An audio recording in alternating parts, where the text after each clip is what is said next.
बेहतरीन होंगे, लाजवाब होंगे, एकदम बिंदास होंगे और साथ ही बहुत कंपोजिट नंबर, संयुक्त संख्या कौन सी होती है? तो मैंने कहा था कि अभाज्य संख्या और संयुक्त संख्या के बारे में बताया था। अभाज्य संख्या वो संख्या होती है जिनके केवल दो फैक्टर होते हैं, यानी या तो वो एक से कट रही होती है या अपने आप से कट रही होती है। संयुक्त संख्या के बारे में बताया था मैंने कि वो संख्याएं जो एक और अपने आप से अलग किसी तीसरे से भी कट रही होती है मेरे प्यारे दोस्त, उन संख्याओं को संयुक्त संख्या कहा जाता है, यानी भाज्य संख्या कहा जाता है। मेरे भाई 15 क्या एक और अपने आप से अलग भी किसी से कटता है? बिल्कुल करता है, 5 से भी कटेगा, 3 से भी कटेगा। अगर 24 की बात करूं तो 2 से ज्यादा फैक्टर इसके भी होते हैं, 33 की बात करूं तो इसके भी 2 से ज्यादा फैक्टर होते हैं, ऑल ऑफ द एबव आ जाएगा, है ना। सारी संख्याएं ऐसी हैं जिनके 2 से ज्यादा फैक्टर है। ठीक है बच्चे, बहुत बढ़िया। बताइए, संख्याओं के अनुक्रम के लिए निम्नलिखित कथनों पर विचार करिए। सारे के सारे क्वेश्चन 2025 में किसी एग्जाम में आपसे पूछे गए हैं, 2025 के किसी एग्जाम में आपसे पूछे गए हैं मेरे भाई, तो ऐसा नहीं है इंपोर्टेंट नहीं है मेरे प्यारे दोस्त। ठीक है रोहित यादव, अगर समस्याएं लिख दोगे तो भाई वो मैं पढ़ लूंगा, है ना। समस्याएं लिख दो, इतनी बड़ी बड़ी कहानी मत लिखो। बताइए, सोच के बताइए, थोड़ा सा सोच के बताइए कि क्या होगा मेरे प्यारे दोस्त इस क्वेश्चन का बिल्कुल सही जवाब। क्वेश्चन ने कहा है नीचे दिए गए संख्याओं के अनुक्रम के लिए निम्नलिखित कथनों पर विचार करें। प्रत्येक संख्या को 4m+3 के रूप में व्यक्त किया जा सकता है, जहां m एक प्राकृतिक संख्या है। m कोई भी एक प्राकृतिक संख्या है, यानी कि मेरे भाई ये जो लिखा हुआ है ना, इस रूप में लिखा जा सकता है। ये सारी संख्याएं जो है वो इस रूप में लिखी जा सकती हैं। तो इस रूप में लिखने का मतलब है कि 4 से डिवाइड होने पर 3 शेषफल बचना चाहिए। अगर आप 11 को 4 से डिवाइड करेंगे तो 3 बचेगा, यानी कि आप 11 को लिख सकते हो 4 दूनी 8 और 3 11, m की वैल्यू 2 रख सकते हो। जब आप 111 को 4 से डिवाइड करोगे तो रिमाइंडर बचेगा, यानी 111 को आप क्या लिख सकते हो? 4 दूनी 8, 3 बचेंगे, 4 7 28, यानी 4 गुणा 27 + 3 111 आ जाएगा। कुल मिला के मतलब ये है कि आप इन सारी वैल्यूज को 4m+3 के रूप में लिख सकते हो, क्योंकि 4 से डिवाइड होने के बाद जो है वो 3 रिमाइंडर बचना चाहिए। जब इसे भी 4 से डिवाइड करोगे 3 रिमाइंडर बचेगा, आप 3 के रूप में लिख दोगे। इसे भी डिवाइड करोगे 3 रिमाइंडर बचेगा, इसे भी डिवाइड करोगे 3 रिमाइंडर बचेगा, इसे भी डिवाइड करोगे 3 रिमाइंडर बचेगा। यानी हम इन सारी संख्याओं को 4m+3 के रूप में लिख सकते हैं। पहली बात बिल्कुल ठीक है, लेकिन दूसरी बात, कुछ संख्याएं वर्ग है। ऐसा कोई भी वर्ग नहीं है जिसके लास्ट के 2 अंक कभी भी 11 आते हो, जिसके लास्ट के 2 अंक कभी भी 11 आते हो, ऐसा कोई वर्ग नहीं है। विनायक 1.0 बैच से पढ़ लो, इस बैच में कम समझ में आ रहा है, उससे काम चल जाएगा क्या? उसमें भी मैंने पढ़ाया, उसमें मैंने पढ़ाया, कम चल जाएगा। ठीक है, मेरी बात समझ में आ गई? तो ऐसा कोई वर्ग नहीं है जिसके लास्ट 2 डिजिट जो है वो 11 आते हो, यानी कि दूसरी बात जो है वो बिल्कुल गलत है मेरे भाई। टाइम नहीं है, क्योंकि इन दोनों में से 7 कॉमन आ सकता है। अच्छा यहां देखें, 81 और 16 में कुछ भी कॉमन आपको नजर नहीं आ रहा होगा, कोई सी ऐसी वैल्यू नहीं होगी जो दोनों को एक साथ काट सके, यानी कि यही हमारा कोप्राइम हो जाएगा। आप कहोगे जी ये किसको काट रहा है? तो मैं कहूंगा 11 इसको भी काट देगा, 3 3 6 में से 6 जाएगा 0, यानी 11 3 33, 11 3 33 और 11 7 77। अगर 11 काट रहा है तो ये कोप्राइम नहीं है मेरे भाई। ठीक है, अगर यहां देखें तो ये 2 भी इसको काट रहा है, 4 भी काटेगा, ये कोप्राइम नहीं है। तो ऐसी 2 वैल्यूज जो किसी से एक साथ ना कटे उन्हीं को हम कोप्राइम कहते हैं। क्या होगा इस क्वेश्चन का बिल्कुल सही जवाब? अच्छा, मैंने सुबह की क्लास में भी इस क्वेश्चन को कराया था। मैंने आपसे कहा था कि 0 से 10 के बीच में, 10 से 20 के बीच में, और 20 से 30 के बीच में मेरे प्यारे दोस्त, और 30 से 40 के बीच में, और 40 से 50 के बीच में, 50 से 60 के बीच में, 60 से 70 के बीच में, और 70 से 80 के बीच में, और 80 से 90 के बीच में, और 90 से 100 के बीच में प्राइम नंबर्स की संख्या क्या होती है? क्या कोई मुझे बता पाएगा सुबह वाला कोड? क्या सुबह वाला कोड बता पाएगा? सुबह वाला कोड बता पाएगा? क्या मैंने आपको बताया था 44 22 32 23 21, 44 22 32 23 21 ये मेरी अभाज्य संख्याओं की संख्या होती है। अच्छा, मैं आपसे ये पूछूं कि 0 और 50 के बीच अभाज्य संख्याओं की संख्या m है, तो 0 से 50 के बीच, यानी मैं आपसे यहां से यहां तक पूछूं तो अभाज्य संख्या कितनी आती है? 4 4 8 2 10 2 12 3 15, यानी m की वैल्यू कितनी हो जाएगी? 15। आगे वो कह रहा है कि 50 और 100 के बीच अभाज्य संख्याओं की संख्या, 50 से 100 के बीच अभाज्य संख्या कितनी है? 2 2 4 3 7 2 9 1 10, यानी n की वैल्यू जो दी गई है वो 10 दी गई है आप लोगों को। अब वो आपसे ये कहना चाह रहा है कि m - n किसके बराबर है? तो 15 में से 10 जाएगा तो वो किसके बराबर आ जाएगा? तो आप कहेंगे वो 5 के बराबर आ जाएगा। वो किसके बराबर आ जाएगा मेरे प्यारे दोस्त? तो आप कहेंगे वो 5 के बराबर आ जाएगा। कैसा? 2 के साथ एक कहानी और जुड़ती है कि 2 ही एकमात्र ऐसी अभाज्य संख्या है, 2 ही एकमात्र ऐसी अभाज्य संख्या है, एकमात्र अभाज्य संख्या है जो सम है, एकमात्र अभाज्य संख्या है जो सम है, वरना सभी अभाज्य संख्या जो होती हैं, वरना सभी अभाज्य संख्या जो होती हैं वो विषम होती हैं। अब उसने मुझसे ये कहा है कि ये 3 अभाज्य संख्याएं हैं, x सबसे छोटी है, y उससे बड़ी है, z उससे बड़ी है। यदि तीनों को जोड़ के जो है वो 102 आ रहा है, तीनों को जोड़ के 102 आ रहा है बच्चे, अब ध्यान से सुनना मेरी बात को। अगर 3 अभाज्य संख्याएं हैं आपके सामने और तीनों को जोड़ के जो है वो 102 आ रहा है मेरे प्यारे दोस्त, तो अगर हम उस अभाज्य संख्याओं में 2 को शामिल नहीं करते हैं थोड़ी देर के लिए, तो क्या ये सारी की सारी विषम संख्याएं होंगी? अगर ये भी विषम है आप लोगों के सामने, ओड है, ये भी विषम है आप लोगों के सामने, और ये भी विषम है आप लोगों के सामने, तो मेरे प्यारे दोस्त आप जानते हैं कल बताया गया था कि जब भी ओड और ओड को जोड़ेंगे तो इवन बनेगा मेरे प्यारे दोस्त, और इवन में ओड को जोड़ेंगे तो ओड बनेगा। क्या यहां ओड संख्या दी हुई है? तो आपने कहा ओड नहीं दी गई है। अगर ओड नहीं दी गई है, विषम नहीं दी गई है, तो ये संख्या सम है। अगर ये संख्या सम है तो ये निश्चित है कि इनमें से एक संख्या सम जरूर होगी, और सम जरूर होगी तो मेरे भाई सम का मान कितना होगा? सम का मान 2 होगा, क्योंकि 2 के अलावा कोई सम संख्या नहीं होती है। x सबसे छोटा है, y उससे बड़ा है, z सबसे बड़ा है, तो सबसे छोटी संख्या 2 हो जाएगी मेरे भाई। x की वैल्यू 2 हो गई। अगर ये 2 प्लस में है तो इधर आके 2 माइनस में हो जाएगा, यानी z की वैल्यू जो है वो 100 हो जाएगी। z की वैल्यू जो है वो 100, y और z को जोड़ के कितना आना चाहिए? y और z को जोड़ के 100 आना चाहिए मेरे भाई। अगर मैं आप लोगों से ये कहूं कि z का अधिकतम मान क्या होगा, z का अधिकतम मान क्या होगा, तो मेरे भाई z का अगर अधिकतम मान मैं 93 लेता हूं तो y जो है वो 7 आ जाएगा भाई। 100 में से 93 जाएगा तो 7 आएगा, हो सकता है। जेड का ये छोटा मान है 97 लेता हूं, जैसे जेड का मान मैंने 99 ले लिया, सबसे बड़ा मान 99 ले लिया, तो क्या ये मेरा 1 आ जाएगा? क्या ये मेरा अभाज्य संख्या है? नहीं, नहीं है, तो मैं जेड की वैल्यू 99 नहीं ले सकता। बहुत बढ़िया। अगर जेड की वैल्यू मैं 97 ले लेता हूं तो इसमें क्या जोड़ू कि 100 आ जाए? तो वाई की वैल्यू मुझे 3 लेनी पड़ेगी। ये भी मेरी अभाज्य संख्या है, ये भी मेरी अभाज्य संख्या है, दोनों को जोड़ के 100 भी आ रहा है, यानी जेड की सबसे बड़ी वैल्यू मैं क्या ले सकता हूं? 97 ले सकता हूं। जेड की सबसे बड़ी वैल्यू मैं क्या ले सकता हूं? जेड की मैं सबसे बड़ी वैल्यू मेरे प्यारे दोस्त 97 ले सकता हूं। क्या इस बात में किसी को कोई परेशानी? क्या इस बात में किसी को कोई परेशानी है? बढ़ते क्रम में ली गई है, यानी ए सबसे छोटी है, बी उससे बड़ी, सी उससे बड़ी, डी सबसे बड़ी है। ठीक है, इनमें से प्रथम 3 का गुणनफल यानी a गुणा b गुणा c, पहले 3 का गुणनफल कितना आ रहा है? तो आप कहेंगे 385 आ रहा है। अंतिम तीन का गुणनफल कितना आ रहा है, बी गुणा सी गुणा डी। अंतिम तीन का गुणनफल कितना आ रहा है, तो आप कहेंगे 1001 आ रहा है। तो इनमें से प्रथम अभाज्य संख्या कौन सी है, वो आपसे ये पूछना चाह रहा है। इनमें से प्रथम अभाज्य संख्या कौन सी है, वो आपसे ये पूछना चाह रहा है मेरे प्यारे दोस्त।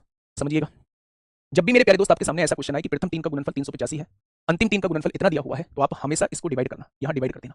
आप देखेंगे बी से बी कट जाएगी, सी से सी कट जाएगी। अब आप ये देखिए मेरे भाई, ये कटेगा किससे? तो आपने कहा कि 3 से भी नहीं कट रहा है, 7 से कट रहा है क्या? 7 एकम 7, हाँ 7 से कट जाएगा। 7 पंजे 35 होता है, और 7 पंजे 35 होता है। 7 एकम 7 होता है, 3 बचेगा, 7 चौक 28 होता है, 7 तिया 21 हो जाएगा। 11 से काटोगे 5 बार कटेगा, 11 से काटोगे 13 बार कटेगा।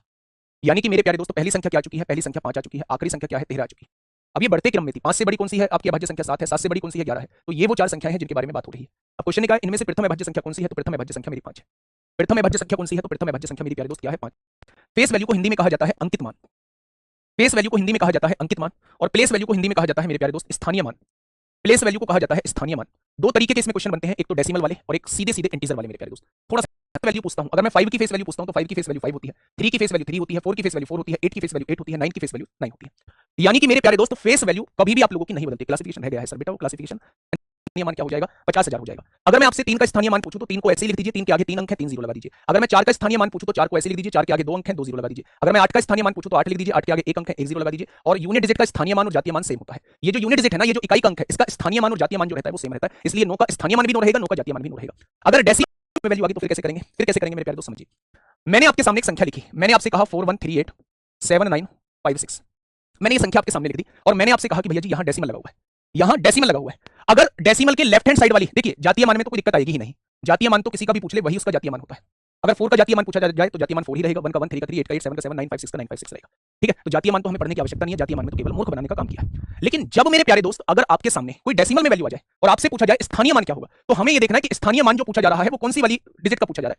क्या पॉइंट के लेफ्ट हैंड साइड वाली डिजिट का पूछा जा रहा है या पॉइंट के राइट हैंड साइड वाली डिजिट का पूछा जा रहा है। अगर लेफ्ट हैंड साइड वाली डिजिट का पूछा जा रहा है, मान लो 4 का पूछा जा रहा है, तो 4 और पॉइंट के बीच में कितने अंक हैं, 3 अंक हैं, तो 3 जीरो लगा दो। 4 का जो स्थानीय मान हो जाएगा वो 4000 हो जाएगा। ठीक है, अगर मैं आपसे पूछूं कि 1 का स्थानीय मान क्या होगा, तो 1 और पॉइंट के बीच में 2 अंक हैं, 2 जीरो लगा दो। अगर मैं 3 का स्थानीय मान पूछूं तो 3 और पॉइंट के बीच में 1 अंक है, 3 जीरो लिख दो। अगर मैं 8 का स्थानीय मान पूछूं तो 8 और पॉइंट के बीच में कोई अंक नहीं है, 8 को ऐसे का ऐसे लिख दो। ठीक है, लेकिन अगर मैं इसी का मैं स्थानीय मान पॉइंट के राइट हैंड साइड वालों का पूछता हूं, तो मैं आपसे कह रहा हूं भैया जी 7 का स्थानीय मान क्या होगा, तो आप कहेंगे पॉइंट और 7 के बीच में कोई अंक है, नहीं है, इसको ऐसे का ऐसे लिख दो। अगर मैं आपसे कहूं 9 का क्या है, तो पॉइंट और 9 के बीच में 1 अंक है, तो पॉइंट और 9 के बीच में 1 जीरो लगा दो, ये हो जाएगा इसका स्थानीय मान। अगर मैं आपसे पूछूं 5 का स्थानीय मान क्या है, तो पॉइंट और 5 के बीच में 2 अंक हैं, 2 जीरो लगा दो। 6 का स्थानीय मान आपसे पूछूं तो पॉइंट और 6 के बीच में 3 अंक हैं, 3 जीरो लगा दो मेरे प्यारे दोस्त, ये आ जाएगा 6 का स्थानीय मान। क्या ये मेरी बात समझ में आ गई? एक बार थम्स अप कर दीजिए कि अब कैसा भी क्वेश्चन आएगा, पूछता नहीं है लेकिन जीरो लगा दो, 70 हो जाएगा। अच्छा 7 का जातीय मान पूछा है, तो जिसका पूछा जाए जातीय मान वही होता है। दोनों में डिफरेंस पूछना चाह रहा है, तो 70 में से 7 जाएंगे तो आंसर कितना आएगा, तो आप कह देंगे जी 63 इस क्वेश्चन का जवाब आ जाएगा। ठीक लिखा हुआ है, आपसे पूछ रहा है 3 और 7 के स्थानीय मान का अंतर क्या है। अच्छा क्या मुझे आप 3 का स्थानीय मान बता सकते हैं? 3 का स्थानीय मान, 3 और पॉइंट के बीच में 2 अंक है, तो 2 जीरो लगा दो, 3 का स्थानीय मान हो जाएगा 300। अच्छा मैं आपसे पूछूं 7 का स्थानीय मान क्या है, पॉइंट और 7 के बीच में 1 अंक है, तो पॉइंट और 7 के बीच में 1 जीरो लगा देंगे। अच्छा उन दोनों का डिफरेंस पूछा जा रहा है, तो 300 में से 0 7 जाएगा, तो 10 में से 7 गया 3 होगा, यहाँ 9 बचेगा, तो मेरे भाई आप कहेंगे 200 299.93 हो जाएगा। अगर मैं दोनों का डिफरेंस पूछूं तो आंसर कितना आएगा, वैल्यू और फेस वैल्यू में। तो प्लेस वैल्यू और फेस वैल्यू मेरे प्यारे दोस्त कहीं नहीं पूछा जाता है, रेयर केस में पूछा जाता है, तो बहुत आसान सा टॉपिक होता है, 2 मिनट में टॉपिक क्लियर हो जाता है। ठीक है, यूनिट डिजिट थोड़ा सा बड़ा टॉपिक है, इसलिए आज जो है वो यूनिट डिजिट ही हम लोगों का मेरे प्यारे दोस्त क्लियर हो पाएगा। ठीक है, तो हेडिंग बनाइए यूनिट डिजिट, हेडिंग बनाइए यूनिट डिजिट। बहुत बेसिक से समझना, इकाई का अंक किसे बोला जाता है, क्या बोला जाता है, तो आप कहेंगे इकाई का अंक किसे बोला जाता है, इकाई का अंक किसे बोला जाता है ना। यूनिट डिजिट को क्या बोला जाता है, मल्टीप्लाई में आप लोगों से कहा जाएगा कि भैया ये आपके सामने जो है वो नंबर लिखे हुए हैं और आप हमें बताइएगा कि इनका मल्टीप्लाई करके यूनिट डिजिट क्या आएगा। इस तरीके से क्वेश्चन लिखे हुए हैं। एक और क्वेश्चन आप लोगों को दिया हुआ है, आपसे कहा गया 513 गुणा 514 गुणा 515 गुणा 516 गुणा 517 गुणा 518 गुणा 519, 519 नहीं लिखते हैं, इसका यूनिट डिजिट बताते हैं। एक और क्वेश्चन आपके सामने दिया गया 1013 1015 1017 77 89 83। अब तीनों क्वेश्चन में मुझे यूनिट डिजिट बताइए। ये 3 क्वेश्चन मैंने आपके सामने लिखे जो केवल और केवल मल्टीप्लिकेशन में आपके सामने लिखे हुए थे, तो मुझे इन तीनों क्वेश्चन में यूनिट डिजिट बताना है। इन तीनों क्वेश्चंस का यूनिट डिजिट क्या आएगा, मुझे इन तीनों क्वेश्चंस में यूनिट डिजिट बताना है। इन तीनों क्वेश्चंस का यूनिट डिजिट जो है वो क्या आने वाला है। जब भी मेरे प्यारे दोस्त मल्टीप्लाई में चीजें दी गई हो तो आप यूनिट डिजिट की मल्टीप्लाई करिए। 4 की गुणा 3 में करेंगे कितना आएगा, 2 आएगा। 4 तिया 12 को 2 होता है, हासिल कहां गया जी, पता नहीं, भाड़ में जाए हासिल, 2 आया है ना। इस 2 की गुणा 7 में करोगे 2 7 14 को 4 आएगा। इस 4 की गुणा 9 में करोगे तो 9 चौक 36 को 6 आएगा। इस 6 की गुणा 2 में करोगे 6 दूनी 12 को 2 आएगा, और 2 की गुणा 7 में करोगे तो 14 को 4 आएगा। यानी इसका यूनिट डिजिट जो है वो 4 आ जाएगा। क्या जाएगा मेरे प्यारे दोस्त, इसका यूनिट डिजिट 4 आ जाएगा। दूसरा क्वेश्चन याद रखना, अगर किसी भी एक्सप्रेशन के अंदर यूनिट डिजिट पे 5 मौजूद है, यूनिट डिजिट पे 5 मौजूद है और उस 5 के साथ एक भी सम संख्या आ गई, एक भी सम संख्या आ गई, तो उसका रिजल्ट ऑलवेज 0 होता है। अगर एक भी सम संख्या नहीं आई तो उसका रिजल्ट ऑलवेज 5 होता है, और अगर एक भी सम संख्या आ गई, एक भी इवन नंबर आ गया, तो उसका रिजल्ट जो है वो ऑलवेज 0 होता है। अब एक बात बताइए, मुझे रूल याद नहीं है, मैं चेक कर रहा हूं, 3 चौक 12 को 2, दो पंजे 10 को जीरो, जीरो की गुणा 6 में जीरो, जीरो की गुणा 7 में जीरो, जीरो की गुणा 8 में जीरो। क्या यहाँ यूनिट डिजिट जो आएगा वो जीरो ही आ जाएगा। अब आपने यहां देखा कि यूनिट डिजिट पर 5 दिया हुआ था, 5 के साथ एक भी सम संख्या नहीं है। अगर एक भी सम संख्या नहीं है तो इसकी यूनिट डिजिट कितनी आएगी? इसकी यूनिट डिजिट जो है वो 5 आ जाएगी। अब आप कहेंगे जी मुझे तो रूल याद नहीं है, नहीं है तो कर लो। 3 की गुणा 5 में 3 पंजे 15 को 5, 5 की गुणा 7 में 5 7 35 को 5, 5 की गुणा 7 में 5 7 35 को 5, 5 9 45 को 5, 5 3 15 को 5, तो यूनिट डिजिट क्या आ जाएगा? यूनिट डिजिट जब पावर्स के रूप में क्वेश्चन बने, जब पावर्स के रूप में क्वेश्चन बने, पावर्स के रूप में पावर 8 होता है। मैंने आपसे कहा कि 2 की पावर 4 क्या होता है? आपने कहा जी 16 होता है। मैंने आपसे कहा जी 2 की पावर 5 क्या होता है? आपने कहा जी 32 होता है। 2 की पावर 6 क्या होता है? आपने कहा जी 64 होता है। 2 पे सारी पीएचडी कर लो। 2 की पावर 7 क्या होता है? आपने कहा 128 होता है। 2 की पावर 8 क्या होता है? आपने कहा जी 256 होता है। और ऐसे ही सारी चीजें चलती रहेंगी नीचे तक। मैं बस आपसे ये कहना चाह रहा हूं कि आपने देखा कि जब पावर 1 है तो यूनिट डिजिट 2 आता है, जब पावर 2 है तो यूनिट डिजिट 4 आता है, जब पावर 3 है तो यूनिट डिजिट 8 आता है, जब पावर 4 है तो यूनिट डिजिट 6 आता है। लेकिन 4 के जस्ट बाद जैसे ही पावर 5 आती है यूनिट डिजिट फिर से 2 आ जाता है, 6 आती है यूनिट डिजिट फिर से 4 आ जाता है, 7 आती है यूनिट डिजिट फिर से 8 आ जाता है, 9 आती है 8 आती है तो यूनिट डिजिट फिर से 6 आ जाता है, 9 आएगी फिर से 2 आ जाएगा। यानी हर 4 पावर के बाद यूनिट डिजिट जो है वो रिपीट हो रहा है। जिस पावर के बाद यूनिट डिजिट रिपीट होना स्टार्ट कर दे उसी को साइक्लिसिटी बोला जाता है, उसी को साइक्लिसिटी बोला जाता है। तो 2 की साइक्लिसिटी क्या आ जाएगी? 2 की साइक्लिसिटी 4 आ जाएगी। यानी जब भी क्वेश्चन पावर के रूप में दिया होगा तो मैं उसकी पावर को 4 से डिवाइड करके देख लूंगा कि कितनी साइकिल कंप्लीट हो रही है। जो रिमाइंडर बचेगा मेरे प्यारे दोस्त उसे हम यूनिट डिजिट पर लगा देंगे, वही हम लोगों का यूनिट डिजिट हो जाएगा। अगर पावर पूरी की पूरी डिवाइड हो जाती है तो हम यूनिट डिजिट पर पावर 4 लगा देंगे, वही हम लोगों का यूनिट डिजिट हो जाएगा। ये क्या क्या बात मैंने बोल दी, उनको समझने की कोशिश करिए। जब भी यूनिट डिजिट उसे यूनिट डिजिट पर लगा देना, संख्या की यूनिट डिजिट पर पावर के रूप में लगा देना, यही आपके क्वेश्चन की यूनिट डिजिट होती है, यही आपके क्वेश्चन की यूनिट डिजिट होती है। अगर मेरे भाई कुछ भी शेष ना बचे, आप ये भी तो कहेंगे भैया जी पूरा पूरा डिवाइड हो गया तो कुछ भी शेष ना बचे, कुछ भी शेष ना बचे, कुछ भी शेष ना बचे, 4 से डिवाइड करने पर कुछ भी शेष ना बचे, तो मेरे प्यारे दोस्त फिर क्या करना? यूनिट डिजिट पर पावर 4 लगा देना, यूनिट डिजिट पर पावर 4 लगा देना, वही आपका यूनिट डिजिट बन जाता है। अब आप कहेंगे जी इसका एग्जांपल देके समझाओ कि एग्जांपल देके चीजों को कैसे समझेंगे। अब आप ध्यान से समझना मेरे प्यारे साथी, आपके सामने दिया हुआ था, तरफ आपको लेके चलूंगा। अगर यूनिट डिजिट पर कभी भी आप लोगों के 1 दिख जाए, कभी भी 0 दिख जाए, कभी भी 5 दिख जाए, कभी भी 6 दिख जाए, अगर यूनिट डिजिट पर इन चारों में से कुछ दिख जाए तो पावर का कोई फर्क नहीं पड़ता है, पावर का कोई फर्क नहीं पड़ता, पावर का कोई फर्क नहीं पड़ता, पावर का कोई फर्क नहीं पड़ता। अगर यूनिट डिजिट पे 1 दिख रहा है तो इसका फाइनल यूनिट डिजिट भी 1 होगा, और 0 दिख रहा है तो इसका 0 होगा, 5 दिख रहा है तो 5 होगा, और 6 दिख रहा है तो 6 होगा। सर ऐसा क्यों होता है? बेटा बताया तो, सारी कहानी बता तो दी, ऐसा क्यों होता है? पावर 4 क्या होता है? 256 होता है। अब आप थोड़ा सा महसूस करिए एक बार, अगर पावर मेरे पास ओड है 4 की तो यूनिट डिजिट क्या है? 4 है मेरे भाई। अगर पावर मेरे पास इवन है तो यूनिट डिजिट क्या है? 6 है। यानी यहीं से हम लोग कंक्लूजन निकाल लेते हैं। क्या कंक्लूजन निकाल लेते हैं?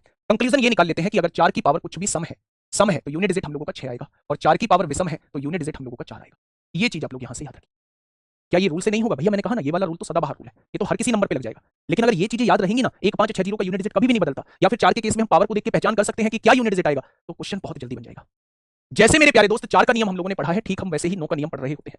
जब हम 9 की पावर 1 की बात करते हैं तो वो 9 होता है, जब हम 9 की पावर 2 की बात करते हैं तो वो 81 होता है, जब हम 9 की पावर 3 की बात करते हैं तो वो 729 होता है, जब हम 9 की पावर 4 की बात करते हैं तो वो 6561 होता है।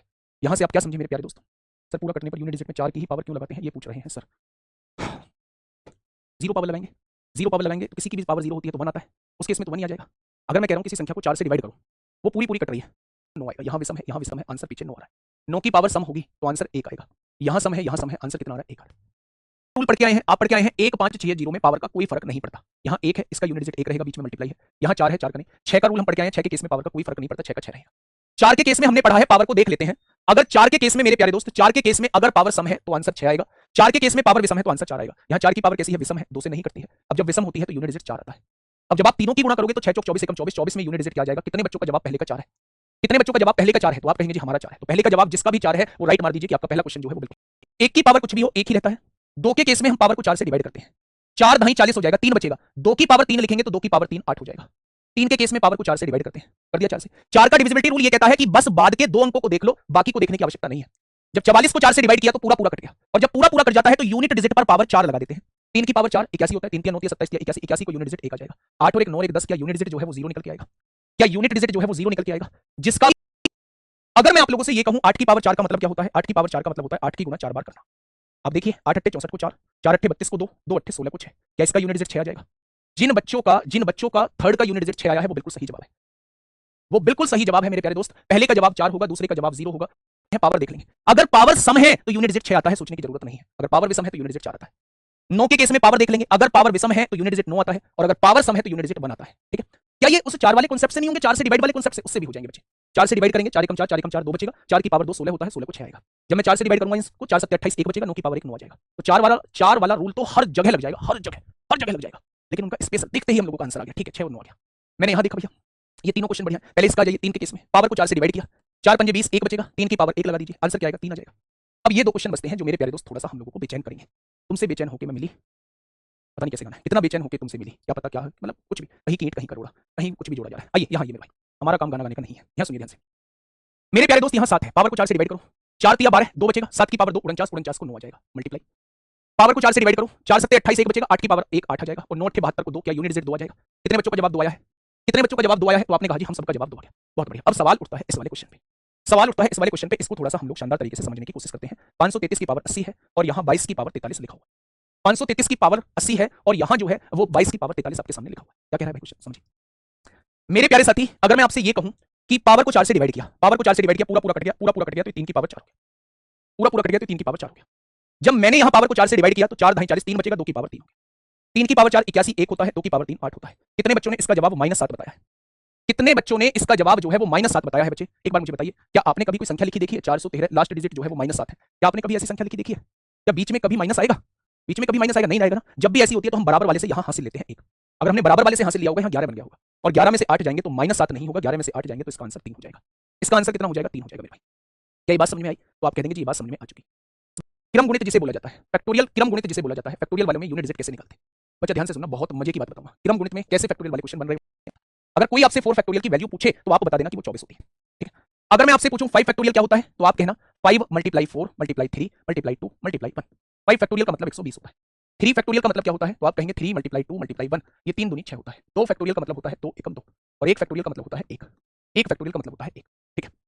क्या मेरी बात समझ में? अच्छा अब आप ध्यान से सुनना, पावर की पावर हो तो वो तो क्वेश्चन बहुत वैरायटी के बनेंगे, पावर की पावर हो तो वो तो क्वेश्चन बहुत वैरायटी के बनेंगे। अभी आप थोड़ा सा वेट करिए, मैंने पहला क्वेश्चन डायरेक्ट मल्टीप्लिकेशन वाले एक्सप्रेशन का समझाया, दूसरा टाइप जो है वो मेरे प्यारे दोस्तों मैंने आप लोगों को पावर्स वाले क्वेश्चन कराए, और तीसरा टाइप जो है मैं आपके सामने जो है वो फैक्टोरियल वाले क्वेश्चन का लेके आ रहा हूं। वेट करिए और मुझे शेषफल बताइए कि शेषफल कितना बचेगा। मैंने आपसे कहा कि 529 आपके सामने दिया हुआ है, मुझे 10 से डिवाइड करने पर शेषफल बताइए। तो आप कहेंगे 10 से डिवाइड करने का मतलब होता है 10 पंजे 50, 2 बचेगा, 10 दूनी 20, 9 इसका शेषफल हो जाएगा। मैंने आपसे कहा 413 लिखा हुआ है, इसे 10 से डिवाइड करिए और बताइए शेषफल क्या बचेगा। शेषफल क्या बचेगा मेरे प्यारे दोस्तों? तो आपने कहा 10 चौक 40, 10 एकम 10, 3 बचेगा। मैंने आपसे कहा 517 आपके सामने दिया हुआ है, मैंने 10 से डिवाइड किया और मैंने आपसे पूछा भैया जी शेषफल क्या बचेगा, तो आपने कहा 517 को जब 10 से डिवाइड करेंगे तो 7 शेषफल बचेगा। यानी किसी भी संख्या को 10 से डिवाइड करने पर उसका शेषफल ही यूनिट Z होता है। क्या 9 आया है 9 ही इसका यूनिट Z है, क्या 3 आया है 3 ही इसका यूनिट Z है, क्या 7 आया है 7 ही इसका यूनिट Z है। यानी हमें यहां से यह पता चला कि किसी भी संख्या को अगर हम 10 से डिवाइड कर देते हैं तो जो रिमाइंडर आता है वही इसका यूनिट डिजिट हो जाता है, वही उसका यूनिट डिजिट होता है। फैक्टोरियल के क्वेश्चन वैरायटी के क्वेश्चन होते हैं। कैसे? पहला क्वेश्चन टाइप नंबर 1 है ना, फैक्टोरियल में भी दुनिया भर के टाइप बनते हैं, ध्यान से सुनना। टाइप नंबर 1 फैक्टोरियल का टाइप नंबर 1 कैसा होता है? फैक्टोरियल में वो आपको क्वेश्चन देगा 1 factorial plus 2 factorial plus 3 factorial plus 4 factorial plus 5 factorial plus 6 factorial, और ऐसे ही करते करते 1000 फैक्टोरियल तक लिखा हुआ है। आप मुझे बताइए यूनिट डिजिट क्या होगा? आप मुझे बताइए यूनिट Z क्या हो जाएगा? आपके समझ से बाहर है चीजें। आप कहोगे जी 1000 फैक्टोरियल तो बहुत बड़ी संख्या होगी, कैसे सोल्व करेंगे इसे, मामला ही पेचीदा हो जाएगा। मैं बस आपसे ये पूछना चाह रहा हूं कि फैक्टोरियल के अंदर पहली बार 0 कब बनता है, तो आपने कहा 5 फैक्टोरियल में पहली बार 0 बनता है। आप ये जानते हैं कि जब भी किसी संख्या को 10 से डिवाइड करेंगे तो जो रिमाइंडर बचेगा वही यूनिट डिजिट होगा, ये आप लोग बहुत बेहतर तरीके से जानते हैं। आपने कहा जब इसमें 5 फैक्टोरियल आया होगा तो 5 फैक्टोरियल में पहली बार 0 बनी होगी और 0 से 0 कट गई होगी, क्या 5 फैक्टोरियल 10 से पूरा डिवाइड हो जाएगा? जब आप 6 फैक्टोरियल की वैल्यू निकालोगे तो 720 आएगा, उसमें भी 0 आई होगी, जब 6 फैक्टोरियल को 10 से डिवाइड करोगे वो भी पूरा कट गया होगा। यानी 5 से ऊपर जितने भी फैक्टोरियल हैं वो सारे पूरे कट गए होंगे 10 से। आंसर जो आएगा वो केवल इनकी वजह से आएगा। ये क्वेश्चन 5 फैक्टोरियल से ऊपर था ही नहीं, 5 फैक्टोरियल से ऊपर मेरे प्यारे दोस्त ये क्वेश्चन था भी नहीं मेरे प्यारे भाई। अब मेरी बात को थोड़ा सा ध्यान से समझिएगा। 1 फैक्टोरियल का मतलब होता है 1, 2 फैक्टोरियल का मतलब होता है 2, 3 फैक्टोरियल का मतलब होता है 6, 4 फैक्टोरियल का मतलब होता है 24। आप इसे 10 से डिवाइड कर रहे हैं, आप इसे 10 से डिवाइड कर रहे हैं, तो आपने कहा 24 और 36 2 32 और 1 33 हो जाएगा, और जब आप 33 को 10 से डिवाइड करेंगे तो रिमाइंडर क्या आएगा? 3 आएगा। इस एक्सप्रेशन की यूनिट डिजिट क्या आ जाएगी? इस एक्सप्रेशन की यूनिट डिजिट जो है वो 3 आ जाएगी। इस एक्सप्रेशन की यूनिट डिजिट जो है वो 3 आ जाएगी। सर 10 से डिवाइड क्यों करते हैं? ये कहानी क्यों सुनाई है मैंने? कहानी क्यों सुनाई है? कह देगा कि भैया जी यहाँ 53 लिखा हुआ है, उसके ऊपर 249 फैक्टोरियल लिखा हुआ है, यहाँ मल्टीप्लाई लगा हुआ है, यहाँ 56 लिखा हुआ है, इसके ऊपर 218 फैक्टोरियल लिखा हुआ है, यहाँ 57 लिखा हुआ है और इसके ऊपर 319 फैक्टोरियल लिखा हुआ है, यहाँ 101 लिखा हुआ है, उसके ऊपर 8047 फैक्टोरियल लगा हुआ है। इसका यूनिट डिजिट क्या आएगा? जब पावर में फैक्टोरियल हो, जब पावर में फैक्टोरियल हो तब कैसे करेंगे? अच्छा एक बात मुझे समझाने की कोशिश करोगे क्या? अगर मैं आपसे पूछूं कि मैं इसे 4 से डिवाइड करता हूं तो क्या ये पूरा है? पावर 4 लगा देते हैं मेरे प्यारे दोस्त, ठीक है। आइए ये भी 4 से पूरा कट जाएगा, पावर जो है हम 4 लगा देंगे, पावर 4 लगा देंगे, ये भी पूरा कट जाएगा, 4 से बड़ा फैक्टोरियल है, पूरा कट जाएगा, यहाँ भी पावर 4 लगा देंगे, और ये भी पूरा कट जाएगा, यहाँ भी पावर 4 लगा देंगे, ठीक है। 3 की पावर 4 81 को 1 होता है, 6 की पावर कुछ भी हो 6 होता है, 7 की पावर 4 7 की गुणा 4 बार करनी है, 7 की गुणा 4 बार करनी है मेरे प्यारे दोस्त, 7 7 49 को 9, 9 7 63 को 3 और 7 21 को 1, 1 की पावर कुछ भी हो 1 होता है, तो इसका यूनिट डिजिट कितना हो जाएगा? इसका यूनिट डिजिट मेरे प्यारे दोस्त 6 हो जाएगा। फैक्टोरियल की पावर 819 प्लस 4 फैक्टोरियल की पावर 563 प्लस 5 फैक्टोरियल की पावर 749 और ऐसे ही करते करते करते 100 फैक्टोरियल की पावर 850। आपसे वो यूनिट डिजिट पूछ रहा है, आपसे वो यूनिट डिजिट पूछ रहा है मेरे भाई। और एक बचेगा फिर कैसे 4 लगेगा बेटा? एक कहाँ बच रहा है? ये फैक्टोरियल है। फैक्टोरियल का मतलब है 249 से लिखना स्टार्ट करो, मल्टीप्लाई करते करते 1 तक चले जाओ। जब आप इस पावर को 4 से डिवाइड करेंगे तो ये 4 से क्या पूरी पूरी कट रही है? पूरी पूरी कटने का मतलब होता है रिमाइंडर में कुछ ना बचना। तो पूरी पूरी कट रही है जब पावर पूरी पूरी कट रही है, जिसमें नीचे भी फैक्टोरियल हो और ऊपर भी फैक्टोरियल हो, समझिए। एक फैक्टोरियल क्या होता है? 1 होता है, 1 की पावर कितना है? 213। 2 फैक्टोरियल क्या होता है? 2 होता है, 2 की पावर कितना है? 514। 3 फैक्टोरियल कितना होता है? 6 होता है, 6 की पावर कितना है? 819। 4 फैक्टोरियल कितना होता है? 24 होता है, 24 की पावर कितना है? 563 और 5 फैक्टोरियल 120 होता है, इसकी पावर 749। 5 के बाद जितने भी फैक्टोरियल होंगे सबके यूनिट डिजिट पर 0 रहेगा। सबके यूनिट डिजिट पर अगर 0 है, सबके यूनिट डिजिट पर अगर 0 है मेरे प्यारे दोस्त, मैंने क्या लिख दिया? मैंने मेरे प्यारे भाई ये यहाँ पे ऐसा कर लो, 5 फैक्टोरियल की पावर 749, 6 फैक्टोरियल की पावर 814 और 7 फैक्टोरियल की पावर 953। ये मैं आपसे पूछना चाहता हूँ बस। तो आप कहेंगे भैया 5 फैक्टोरियल में पहली बार 0 आ गया, 0 की पावर कुछ भी हो यूनिट डिजिट 0 होता है। 6 फैक्टोरियल में भी यूनिट डिजिट 0 आएगा, उसकी पावर कुछ भी हो 0 रहेगा। 7 फैक्टोरियल में भी यूनिट डिजिट 0 आएगा, उसकी पावर कुछ भी हो 0 रहेगा। यानी हमें बस केवल ये सॉल्व करना। अब आप देखिए 1 की पावर कुछ भी हो 1 ही रहता है, 2 के केस में पावर को 4 से डिवाइड कर लेते हैं मेरे भाई, ठीक है। 4 तिया 12 2 बचेगा, 2 की पावर 2 4 हो जाएगा। 6 के केस में कुछ भी पावर हो 6 ही होता है। 4 के केस में अगर पावर विषम है तो आंसर 4 आता है, पावर सम है तो आंसर 6 आता है। तो मेरे प्यारे दोस्त 6 4 10 4 14 और 1 15 यूनिट डिजिट कितना आ जाएगा? 5 आ जाएगा, है ना? लोगों में हिम्मत नहीं है।